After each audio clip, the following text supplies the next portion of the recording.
Restons au Parlement. Bientôt, le projet de loi sur la traite des personnes sera examiné en plénière à l'Assemblée nationale.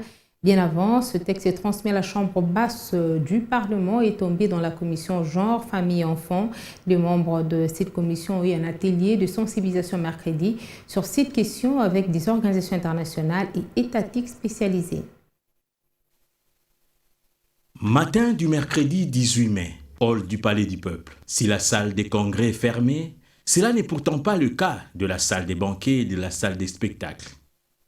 Dans la première, les députés membres de la commission PAJ s'attellent sur la loi électorale.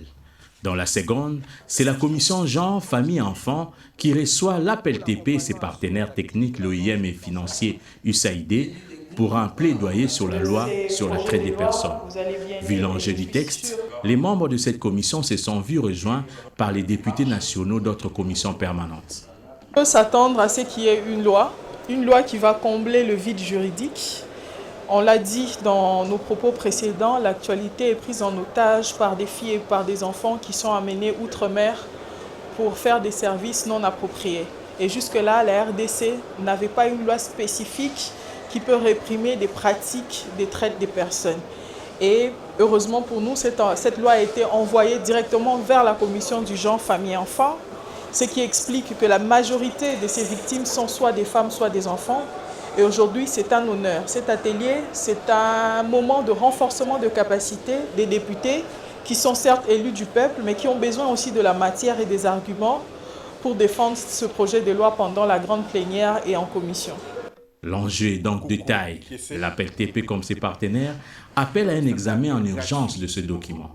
Aujourd'hui, tous les acteurs de première ligne dans la lutte contre la traite des personnes sont unanimes à reconnaître qu'il faut une loi spécifique portant sur la criminalisation de ce fléau qui fait des ravages en RDC. Il faut une loi qui permet de poursuivre et de condamner les trafiquants d'êtres humains en RDC. Le projet de loi en vedette a le privilège d'incriminer les actes ou les faits de traite des personnes qui ne sont pas encore pris en compte par le droit positif congolais ou le droit actuel.